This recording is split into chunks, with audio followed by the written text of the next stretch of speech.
Iniciamos en 3, 2, 1. Bienvenidos a la primera Feria Virtual del Libro en Centroamérica. Presentamos el homenaje a Rigoberta Menchú a cargo de Marcela Barrientos, Liliana Bianco y Sandra Galarza. Adelante. Bueno, muchas gracias, Nicole. Hola, chicas. Hola, Liliana. Hola, Sandra. Bueno, no sé si ya entró Edwin. Si estás, lo vamos a saludar también. Gracias por unirte a este Zoom. Bueno, a la hora de elegir homenajes, nosotras tres solemos elegir y buscar mayormente mujeres.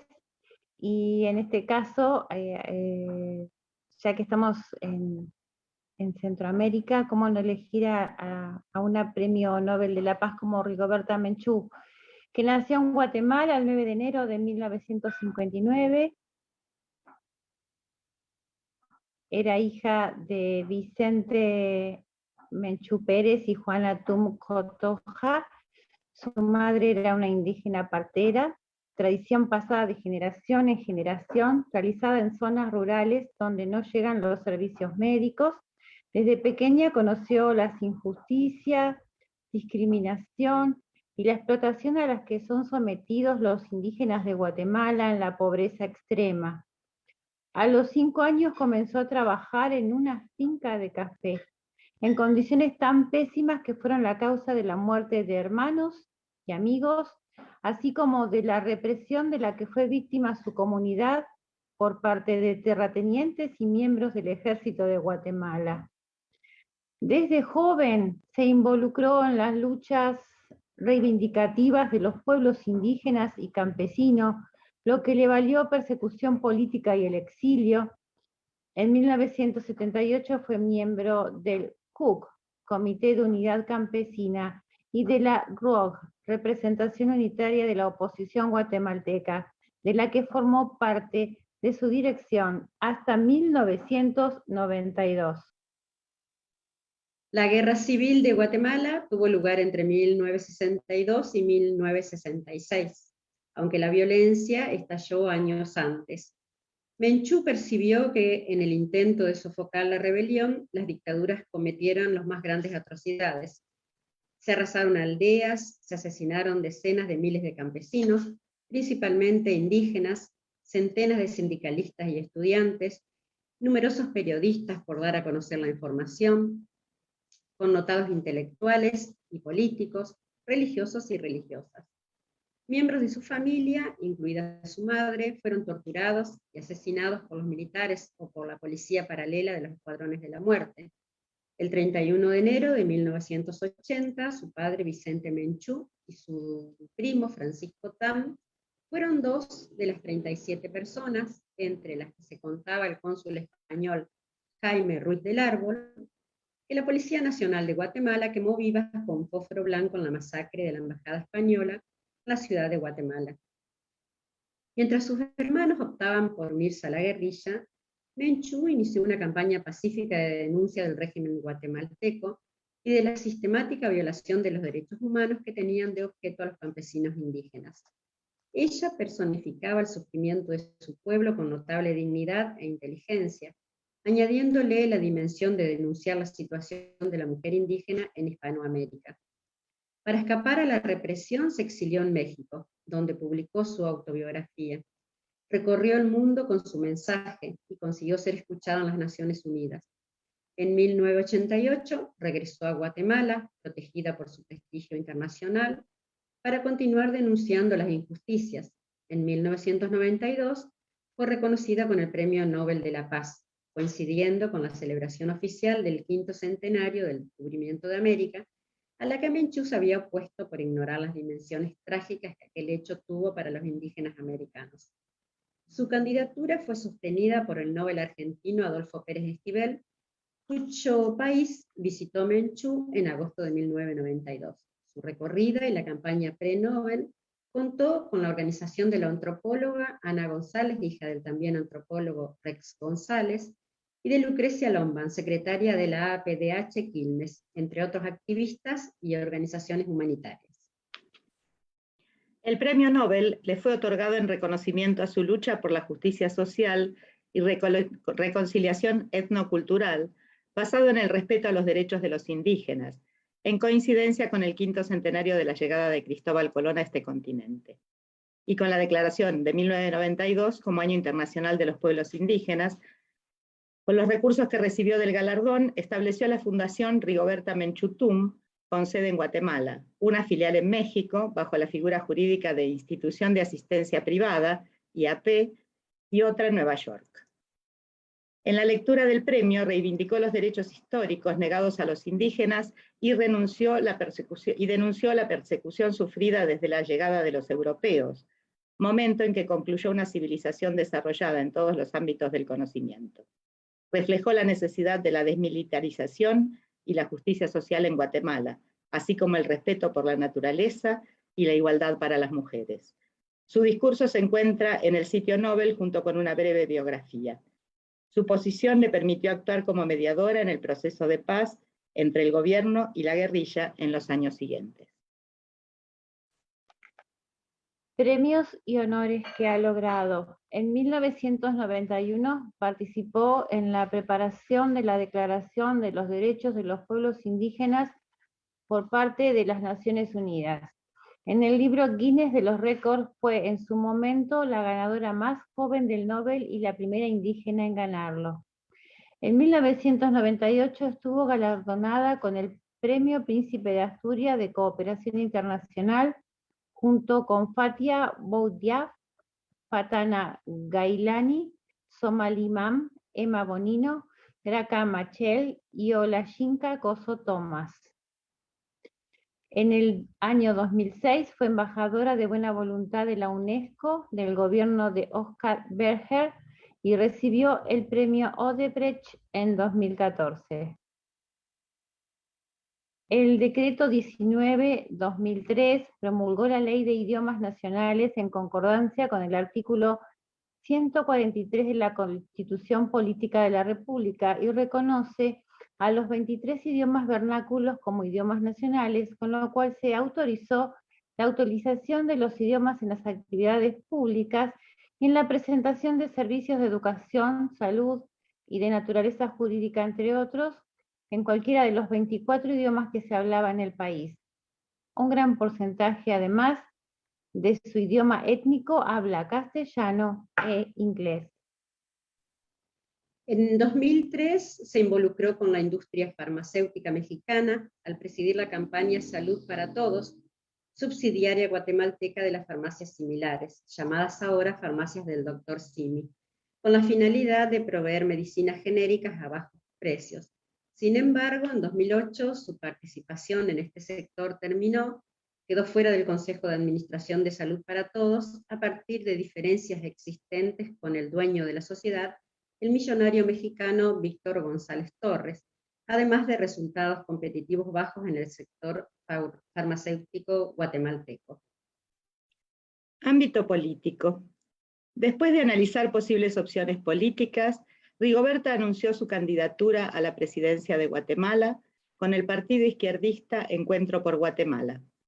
En las elecciones de septiembre de 2007, para el proyecto se hizo necesario el pacto entre el partido indígena creado por Menchú y el EG, dirigido por la diputada y activista humanitaria Ninette Montenegro.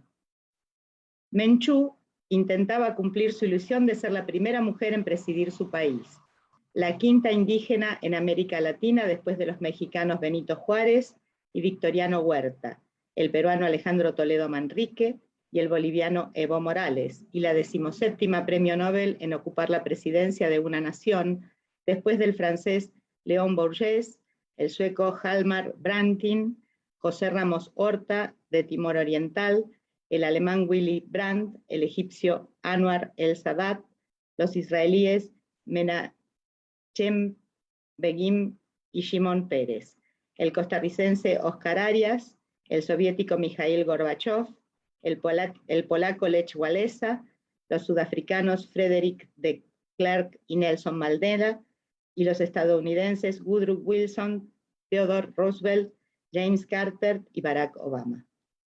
Sin embargo, la Cumbre Indígena Mundial en marzo de 2007 decidió no apoyar las aspiraciones políticas de Menchú, ya que algunos indígenas no se sentían representados por el proyecto.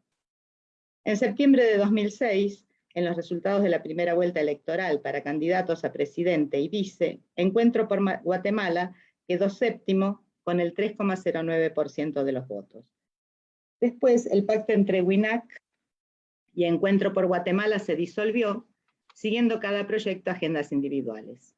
El 7 de mayo de 2011, la alianza partidaria Frente Amplio Guatemala, integrada por el partido indígena WINAC, la Unión Revolucionaria Nacional Guatemalteca, URNG, Alternativa Nueva Nación, ANN, y el Comité Preformación del Movimiento Nueva República, proclamaron a Menchú como candidata presidencial para las elecciones del 11 de septiembre de 2011 en Guatemala. Quedó en la sexta posición con el 3,27% de los votos válidos emitidos. Bueno, nada mejor que conocer el pensamiento de Rigoberta escuchando su discurso cuando recibió el Premio Nobel de la Paz.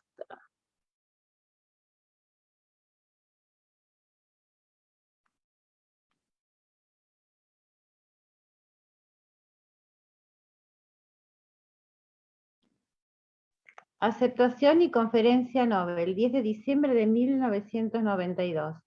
Honorables señores del Comité Nobel de la Paz, sus majestades los reyes de Noruega, excelentísima señora primer ministro, excelentísimos miembros de gobiernos y del cuerpo diplomático, apreciables compatriotas guatemaltecos, señoras y señores.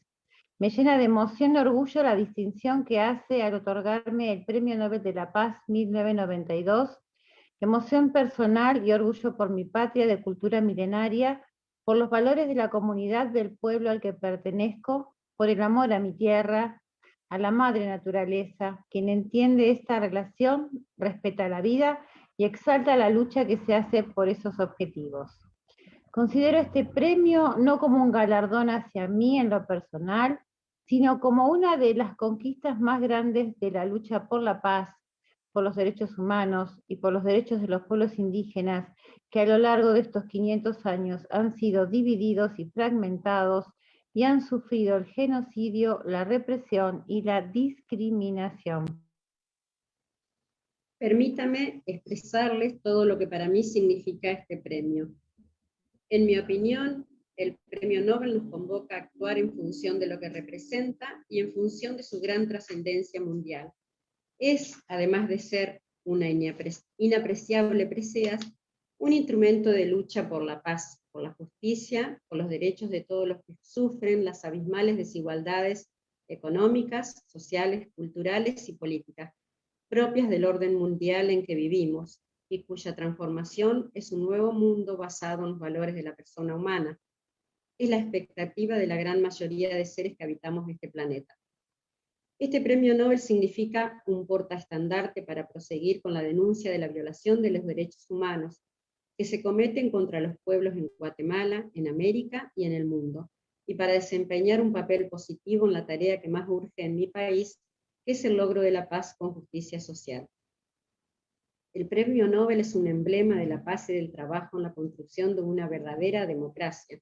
Estimulará a los sectores civiles para que, en una sólida unidad nacional, aporten en el proceso de negociaciones en busca de la paz, reflejando el sentimiento generalizado, aunque algunas veces no expresado por el temor, de la sociedad guatemalteca, el de sentar las bases políticas y jurídicas para darle impulso irreversible a la solución de las causas que dieron origen al conflicto armado interno.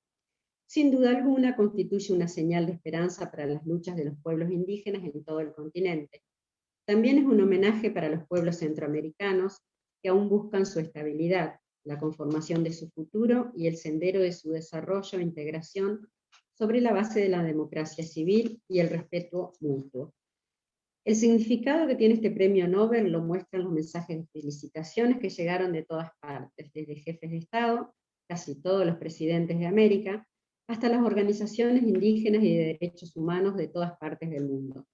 De hecho, ellos ven en este premio Nobel no solamente un galardón y un reconocimiento a una persona, sino un punto de partida de arduas luchas por el logro de esas nuevas que están todavía por cumplirse.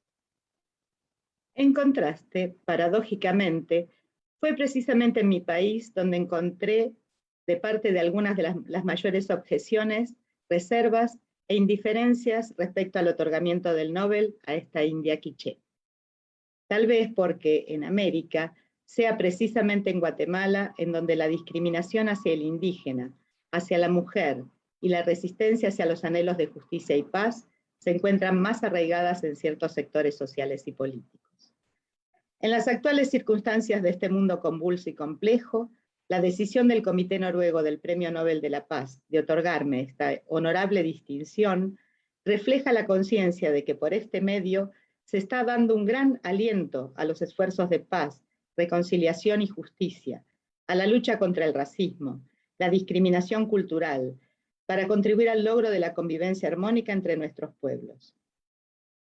Con profundo dolor, por una parte, pero con satisfacción por otra, hago del conocimiento de ustedes que temporalmente el Premio Nobel de la Paz 1992 tendrá que permanecer en la Ciudad de México, en vigilia por la paz de Guatemala, porque no hay condiciones políticas en mi país que puedan avisorar una pronta y justa solución.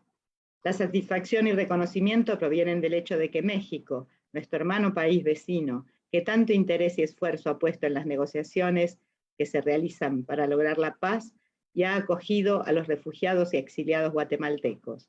Nos ha otorgado un lugar en el Museo del Templo Mayor, una de la memoria milenaria de los aztecas, para que el Premio Nobel resida, en tanto se crean las condiciones de paz y seguridad para ubicarlo en Guatemala, la tierra del Quetzal. Al valorar en todo lo que significa el otorgamiento del Premio Nobel, quiero decir algunas palabras en representación de aquellos que no pueden hacer llegar su voz o son reprimidos por expresarla en forma de opinión, de los marginados, de los discriminados, de los que viven en la pobreza, en la miseria, víctimas de la represión y de la violación de los derechos humanos. Sin embargo, ellos que han resistido por siglos no han perdido la conciencia, la determinación, la esperanza. Permítanme, señoras y señores, decirle algunas palabras sobre mi país y la civilización maya. Los pueblos mayas se desarrollarán geográficamente en una extensión de 300.000 kilómetros cuadrados. Ocuparon lugares en el sur de México, Belice, Guatemala y partes de Honduras y El Salvador. Desarrollaron una civilización muy rica en los campos de la organización política, en lo social y económico. Fueron grandes científicos en lo concerniente a las matemáticas, la astronomía, la agricultura, la arquitectura y la ingeniería, y grandes artistas en la escultura, la pintura, el tejido y el tallado. Los mayas descubrieron la categoría matemática 0, casi al mismo tiempo que esta fue descubierta en la India y después trasladada a los árabes. Sus previsiones astronómicas basadas en cálculos matemáticos y observaciones científicas son asombrosos todavía ahora. Elaboraron un calendario más exacto que el gregoriano y en la medicina practicaron operaciones quirúrgicas intracraneanas. En uno de los libros mayas que se escaparon de la destrucción conquistadora, conocido como Códice de Dresden, aparecen los resultados de las investigaciones acerca de los eclipses y contiene una tabla de 69 fechas en las cuales ocurren eclipses solares en un lapso de 33 años. Es importante destacar hoy el respeto profundo de la civilización maya hacia la vida y la naturaleza en general. ¿Quién puede decir que otras grandes conquistas científicas y qué desarrollo habrían logrado alcanzar esos pueblos si no hubieran sido conquistados a sangre y fuego, objetos del etnocidio que alcanzó casi 50 millones de personas en 50 años? Este premio Nobel lo interpreto primero como un homenaje a los pueblos indígenas sacrificados y desaparecidos por la aspiración de una vida más digna, justa, libre, de fraternidad y comprensión entre los humanos. Los que ya no están vivos para albergar la esperanza de un cambio de la situación de pobreza y marginación de los indígenas, relegados y desamparados en Guatemala y en todo el continente americano. Reconforta esta creciente atención, aunque llegue 500 años más tarde, hacia el sufrimiento, la discriminación, la opresión y explotación que nuestros pueblos han sufrido. pero que gracias a su propia cosmovisión y concepción de la vida han logrado resistir y finalmente ver con perspectivas promisorias, cómo de aquellas raíces que se quisieron erradicar terminan ahora con pujanza, esperanzas y representaciones para el futuro. Implica también una manifestación del progresivo interés y comprensión internacional por los derechos de los pueblos originarios, por el futuro de los más de 60 millones de indígenas que habitan nuestra América, y su fragor de protesta por los 500 años de opresión que han soportado, por el genocidio incomparable que han sufrido en toda esta época, del que otros países y las élites en América se han favorecido y aprovechado. Libertad para los indios donde quiera que estén en América y en el mundo, porque mientras vivan, vivirá un brillo de esperanza y un pensar original de la vida. Las manifestaciones de júbilo de las organizaciones indígenas de todo el continente y las felicitaciones mundiales recibidas por el otorgamiento del Premio Nobel de la Paz expresan claramente la trascendencia de esta decisión. Es el reconocimiento de una deuda de Europa para con los pueblos indígenas americanos. Es un llamado a la conciencia de la humanidad para que se erradiquen las condiciones de marginación, que los condenados al coloniaje y la explotación de los no indígenas, y es un clamor por la vida, la paz, la justicia, la igualdad y hermandad entre los seres humanos. La particularidad de la visión de los pueblos indígenas se manifiesta en las formas de relacionarse. Primero, entre los seres humanos, de manera comunitaria. Segundo, con la tierra, como nuestra madre, porque nos da la vida y no es solo una mercancía. Tercero, con la naturaleza, pues somos partes integrales de ella y no sus dueños. La madre tierra es para nosotros no solamente fuente de riqueza económica que nos da el maíz, que es nuestra vida, sino proporciona tantas cosas que ambicionan los privilegiados de hoy. La tierra es raíz y fuente de nuestra cultura. Ella contiene nuestra memoria. Ella acoge a nuestros antepasados y requiere por lo tanto también que nosotros la honremos y le devolvamos con ternura y respeto los bienes que nos brinda. Hay que cuidar y guardar la madre tierra para que nuestros hijos y nuestros nietos sigan percibiendo sus beneficios. Si el mundo no aprende ahora a respetar la naturaleza, ¿qué futuro tendrán las nuevas generaciones? De estos rasgos fundamentales se derivan comportamientos, derechos y obligaciones en el continente americano, tanto para los indígenas como para los no indígenas, sean estos mestizos, negros, blancos o asiáticos. Toda la sociedad tiene la obligación de respetarse mutuamente, de aprender los unos de los otros y de compartir las conquistas materiales y científicas según su propia conveniencia. Los indígenas jamás han tenido ni tienen el lugar que les corresponde en los avances y los beneficios de la ciencia y la tecnología, no obstante que han sido base importante de ellos.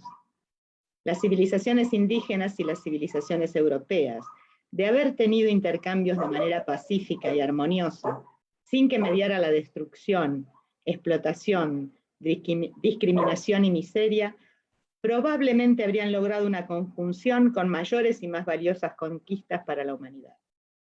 No debemos olvidar que cuando los europeos llegaron a América, florecían civilizaciones pujantes.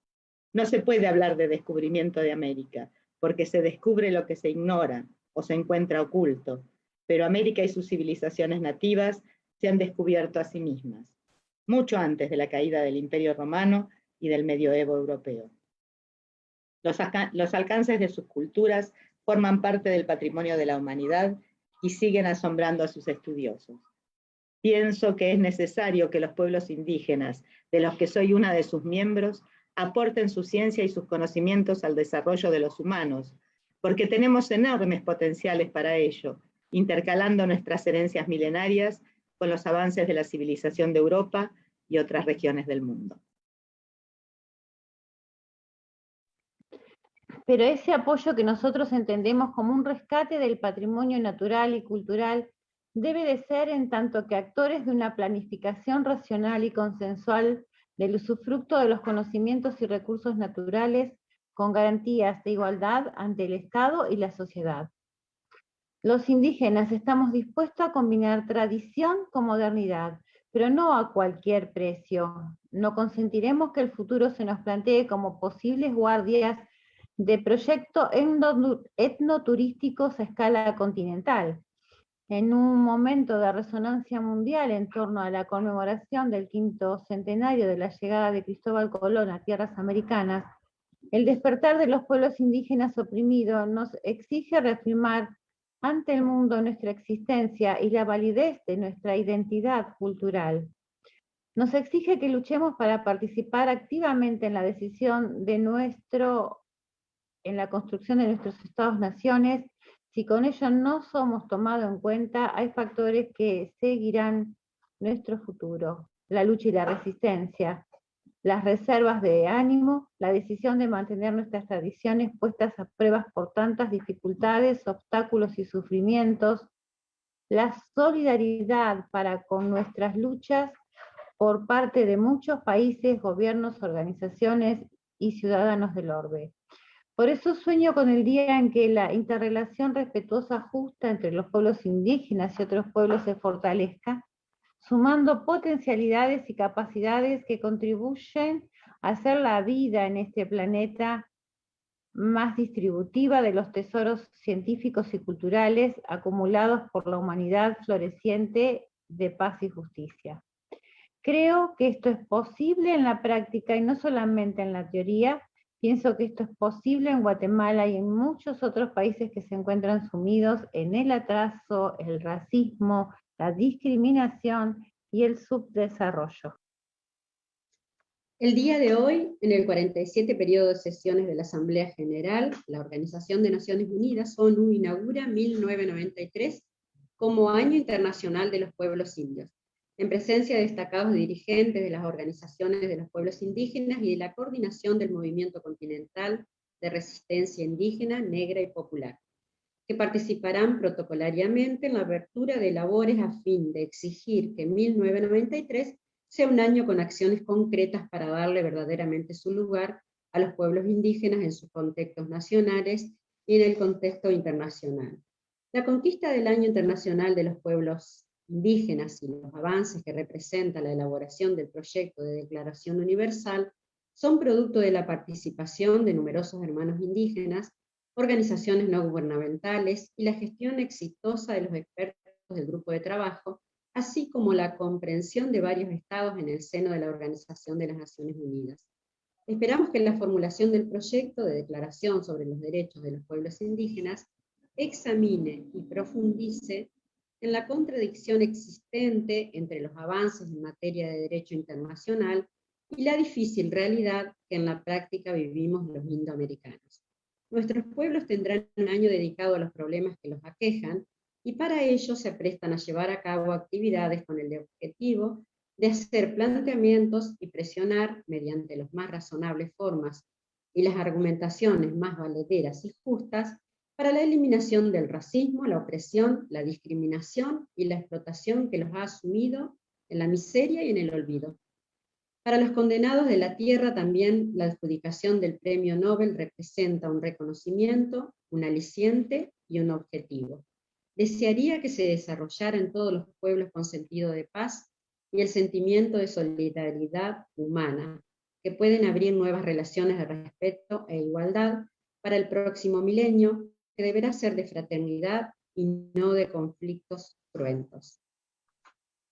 En todas partes se está conformando una opinión sobre un fenómeno de actualidad que, a pesar de que se expresa entre guerras y violencia, le plantea a la humanidad entera la defensa de su validez histórica, la unidad en la diversidad, y que nos llama a la reflexión para incorporar elementos importantes de cambio y de transformación en todos los aspectos de la vida del mundo, en busca de soluciones específicas y concretas a la profunda crisis ética que aqueja a la humanidad. Esto, sin duda, tendrá influencias determinantes en la conformación del futuro.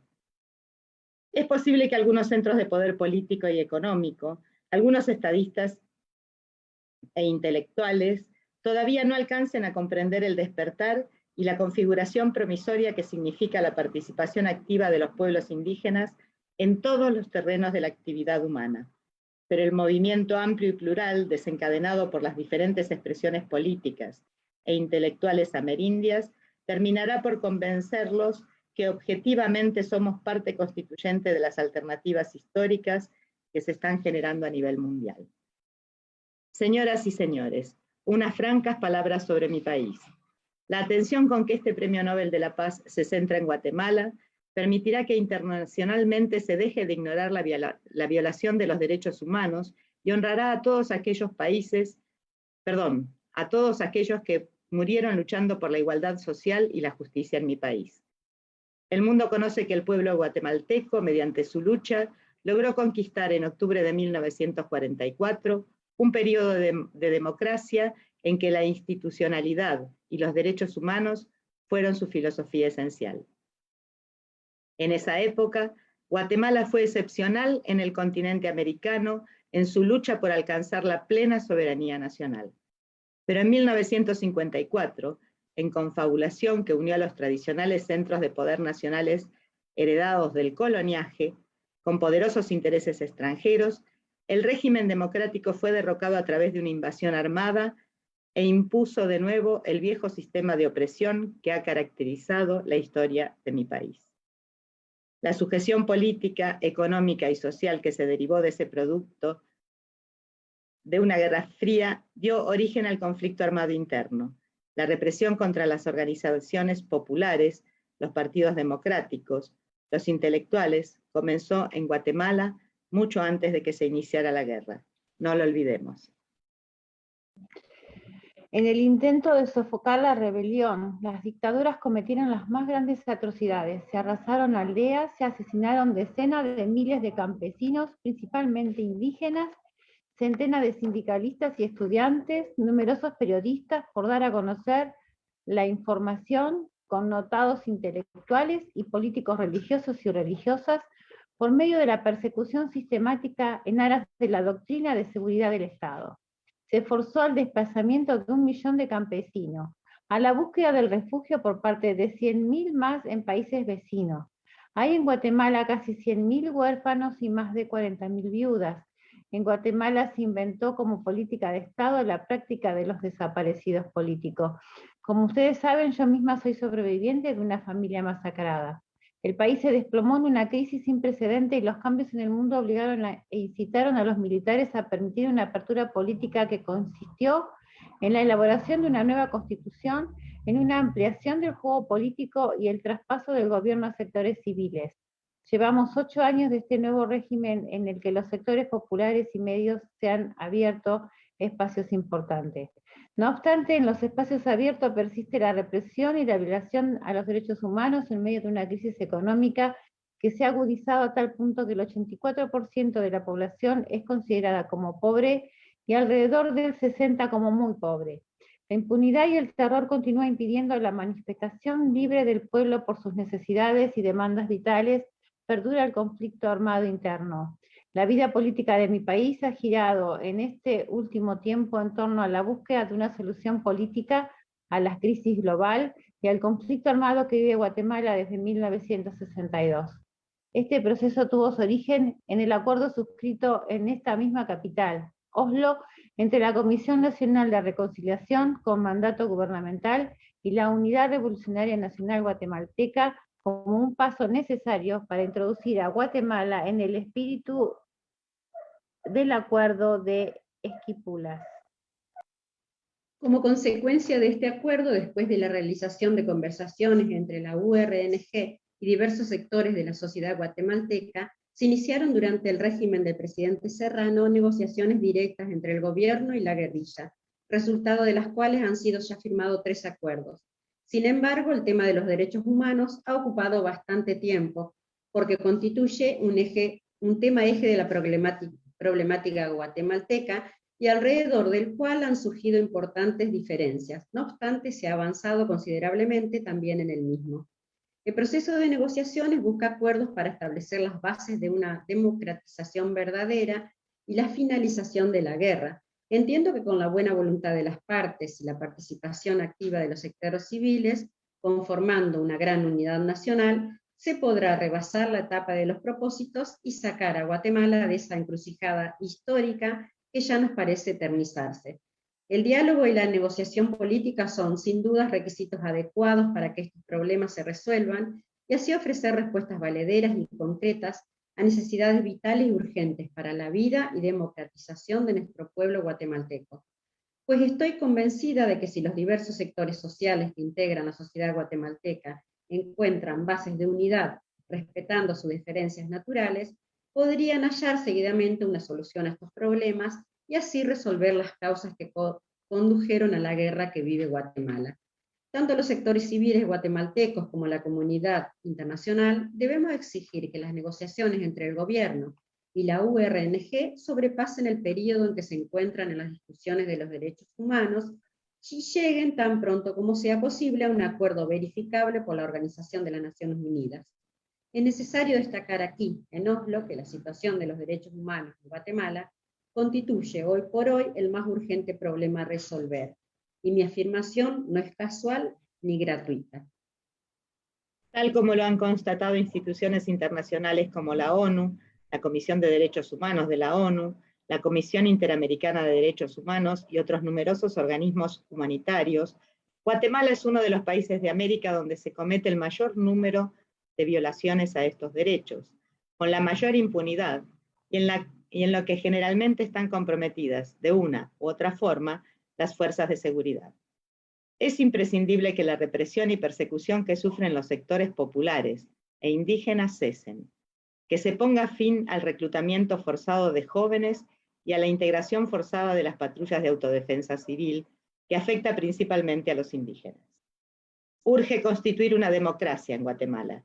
Es necesario lograr que se observen los derechos humanos en toda su gama, poner fin al racismo, garantizar la libre organización y locomoción de todos los sectores de la población.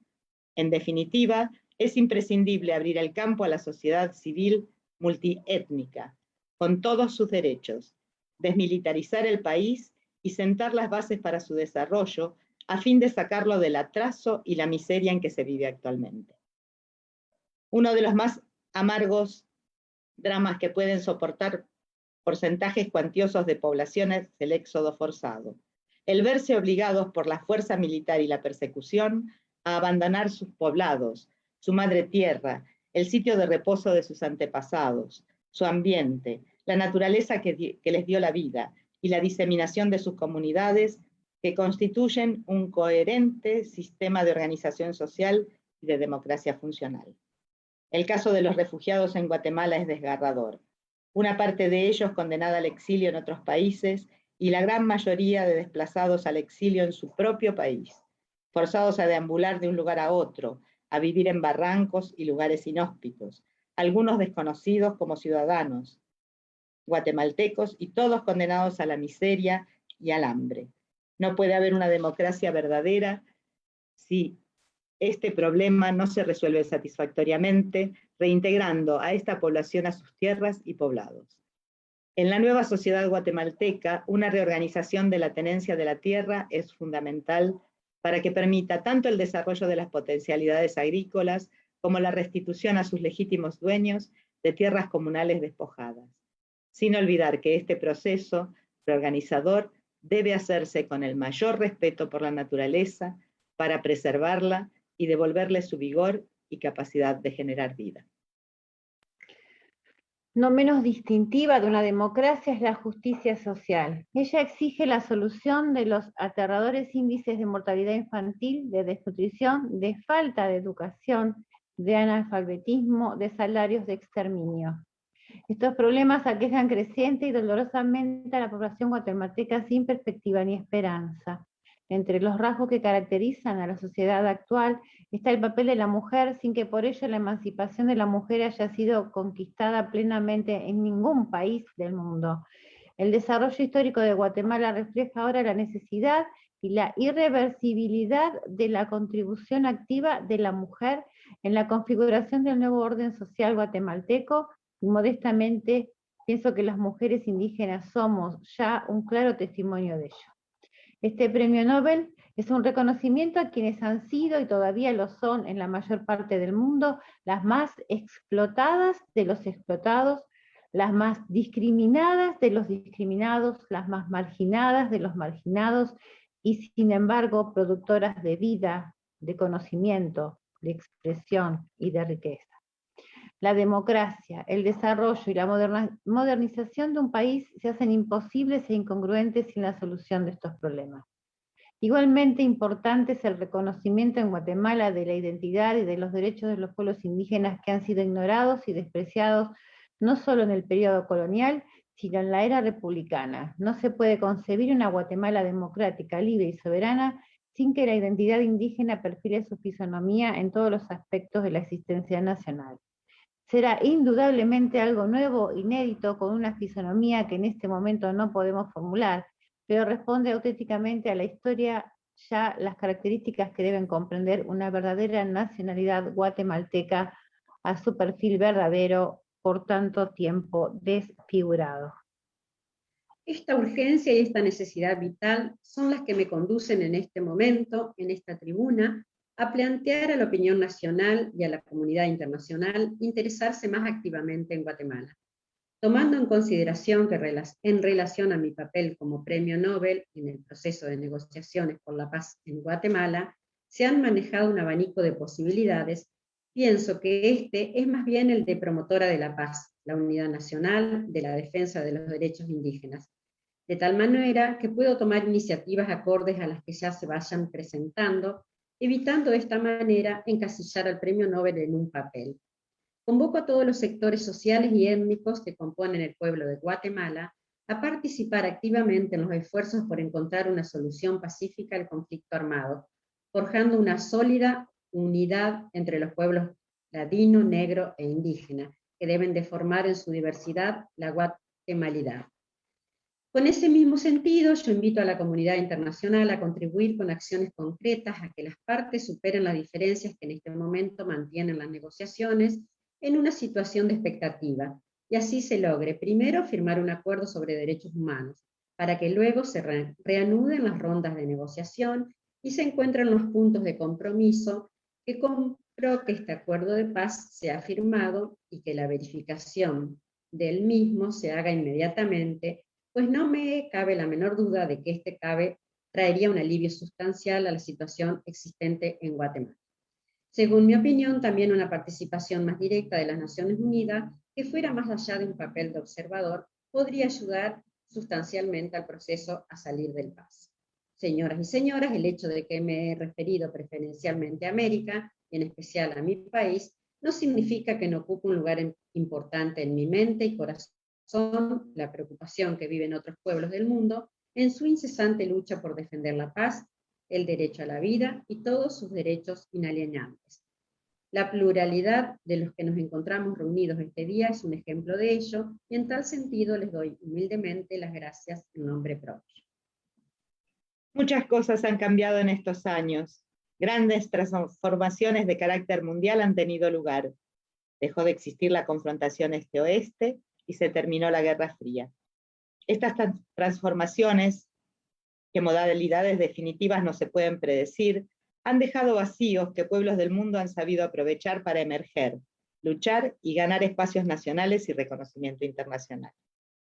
En la actualidad, luchar por un mundo mejor, sin miseria, sin racismo, con paz en el Oriente Medio y en el sudeste asiático, a donde dirijo mi plegaria para la liberación de la señora Aung San Suu Kyi, Premio Nobel de la Paz 1991, por una solución justa y pacífica para los Balcanes, por el fin del apartheid en el sur de África, por la estabilidad en Nicaragua, por el cumplimiento de los acuerdos de paz en El Salvador, por el restablecimiento de la democracia en Haití, por la plena soberanía de Panamá, porque todo ello constituye las más altas aspiraciones de justicia en la situación internacional.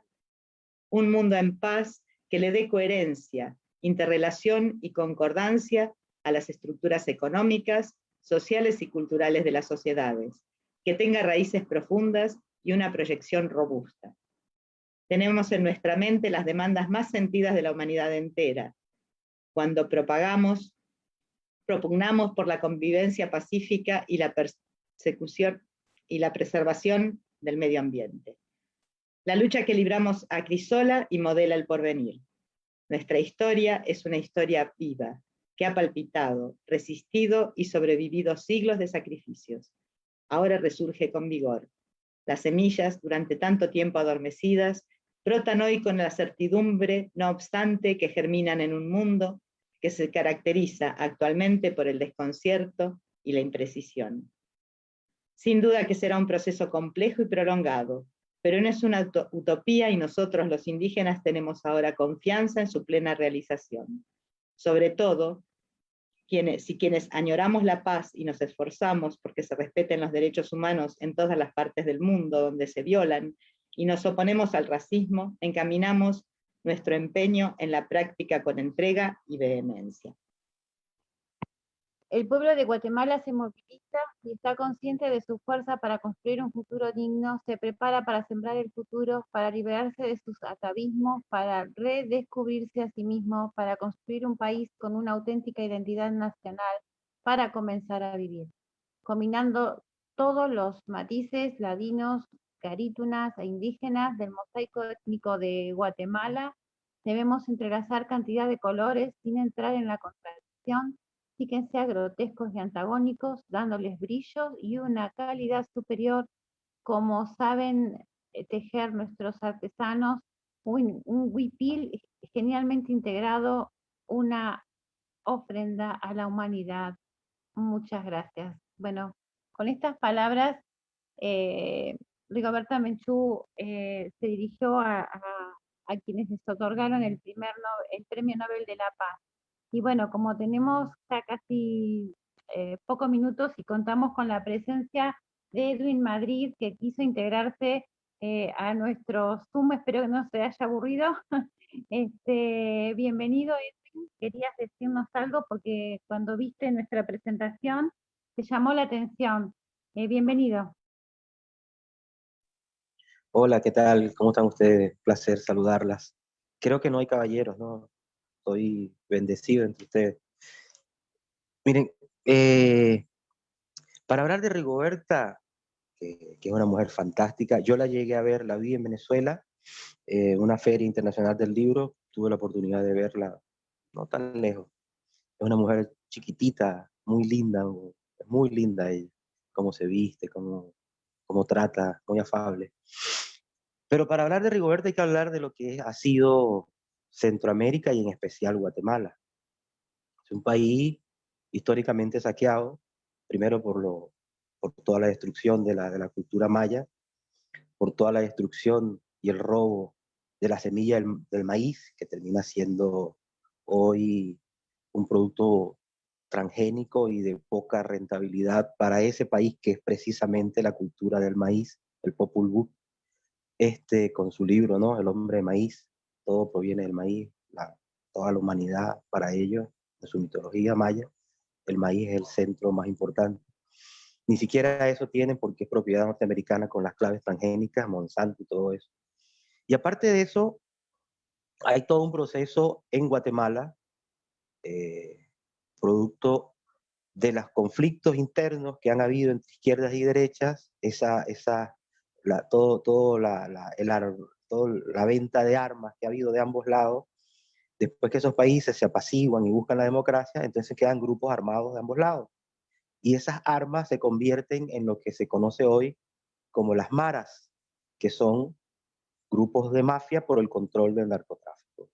Y desgraciadamente como dijo una vez un presidente de México, que México está, en este caso Guatemala, está muy lejos de Dios, pero muy cerca de los Estados Unidos, tiene ese gran problema del tráfico de drogas dominado por los maras. Y es tan jodido eso, que nuestro Facundo Cabral, el inmenso Facundo Cabral, lo asesinan en un aeropuerto en Guatemala, en la ciudad de Guatemala. Entonces, todo eso se conjuga, a mi parecer, en la queja de Rigoberta. Rigoberta es fantástica, yo la quiero un montón, la quiero muchísimo. Tengo un poema por acá de ella, no sé si pudiese leer, pero la historia de Guatemala es una historia muy dura, muy dura, muy dolorosa, y que, por supuesto, Rigoberta ha sabido interpretar muy bien y ha sabido denunciarla muy bien con la paz, que es lo que me encanta de ella, la paz. a Rigoberta le queman el padre, a Rigoberta le violan a las hermanas, le violan a la madre y la matan, la asesinan después que la violan, y con todo y eso, el camino es la paz. Eso es fantástico, eso es increíble. A mi juicio es increíble la postura de Rigoberta frente a todo este desastre y todo esto que ha sufrido ella. Pero bueno, esto es de ustedes, yo simplemente quería hacer un comentario. Y como les dije, tengo un poema acá de Rigoberta que tiene varios, escribe muy bien. Y no sé si pudiese leerlo.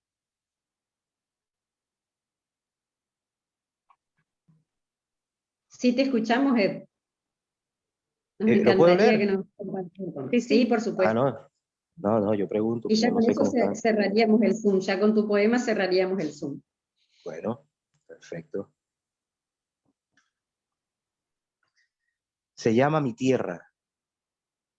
Madre tierra, madre patria, tus manojos de lluvia, tus ríos transparentes, tu aire libre y cariñoso, tus verdes montañas y calor ardiente de tu sol, hicieron crecer y multiplicar el sagrado maíz y formaron los huesos de esta tierra.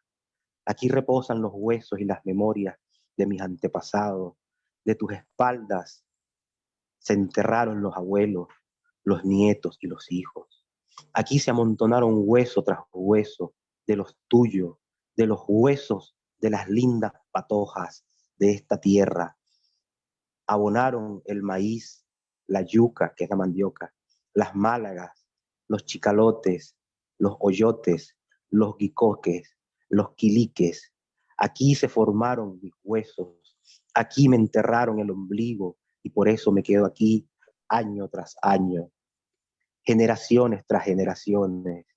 Tierra, mi tierra de mis abuelos, tus manojos de lluvia, tus ríos transparentes, tu aire libre y cariñoso, tus verdes montañas y calor ardiente de tu sol, hicieron crecer y multiplicar el sagrado maíz y formaron los huesos de esta tierra. Tierra mía, madre de mis abuelos, quisiera acariciar tu belleza, contemplar tu serenidad y acompañar tu silencio. Quisiera calmar tu dolor, llorar tu lágrima al ver tus hijos dispersos por el mundo, regateando posadas en tierras lejanas, sin alegría, sin paz, sin madre, sin nada. Rigoberta Menchú. Bueno, muchísimas gracias, Edwin, por querer unirte a nosotras. La verdad que fue una sorpresa esta mañana. Estábamos medias dormidas y nos llegó este mensajito. Así que bueno, yo solamente terminar con esta frase, agradecerles a Sandra y a Liliana, bueno, a Lili que nos está apoyando con las fotos, siempre atenta, y Sandra también. Un honor para mí estar siempre con ustedes dos y decir una frase de ella: no hay paz sin justicia, no hay justicia sin equidad, no hay equidad sin desarrollo, no hay desarrollo sin democracia, no hay democracia sin respeto a la identidad y dignidad de las culturas y los pueblos. Bueno, ella sigue siendo Rigoberta Menchú. Este es el primer caso, creo, que homenajeamos a una persona viva, porque generalmente vamos a homenajear personas que ya fallecieron, pero esta vez es la primera vez. Y lo único que quiero y dejo como pregunta es: ¿qué se han logrado desde 1992 en este tamaño discurso que leímos que dio ante allá Ante el mundo? y lo que está pasando en la actualidad en Guatemala o en cualquier parte del mundo, ¿no? Cómo siguen siendo bastardeados los derechos humanos y bueno, nada, ojalá sigamos reivindicando esta lucha pacífica, eso es lo que queremos, que la lucha sea pacífica, nada de guerra, ya basta de guerras, de odio, de división. Bueno, muchísimas gracias, chicas. ¿Cómo quieren despedirse? Bueno, yo te agradezco también la invitación a estos espacios que son tan lindos, porque uno comparte, no solamente comparte cultura, sino comparte pensamientos y vida enriquecedora, digamos, porque uno aprende muchísimo. Así que bueno, agradecerte a vos por el espacio, a Edwin bueno, por acoplarse a este Zoom, que la verdad que fue espectacular, porque fue muy lindo leer las palabras de Rigoberta. Uno la conoce leyendo su discurso, así que eso, agradecer. y por supuesto a la organización de la feria. Yo en lo personal me sumo a los agradecimientos de Sandra, un honor presentar a esta mujer, y para aquellos que dicen que la paz no puede conseguirse con paz, acá tenemos otro ejemplo, que no es el único, pero es muy importante que una mujer con toda su inteligencia haya caminado en la paz y haga reconocer todas las necesidades que hay en el mundo, porque ella no se fijó solamente en su país, ella hizo un paneo de toda la situación mundial. Esperemos que muchos podamos hacer nuestro granito de arena, colocarlo en este camino para la igualdad. Gracias, gracias Marcela. Gracias Edwin por estar con nosotros. No, por favor, a ustedes. Bueno, muchísimas gracias Nicole por esta conexión con la Feria Virtual del Libro de Centroamérica. Con esto damos por cerrado. Ya saben que este Zoom lo pueden compartir, Edwin, cuando quieras. Se termina este Zoom, lo podés compartir en tus páginas y bueno, y sumamos un poco más al conocimiento de esta gran mujer. Un abrazo. Gracias.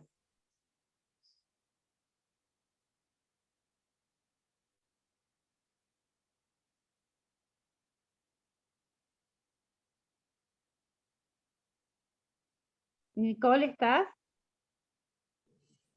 Nicole, se le fue el internet. Por favor, quien estuviera a cargo podría terminar el Zoom, acabarlo, finalizarlo, por favor. Bueno, yo salgo.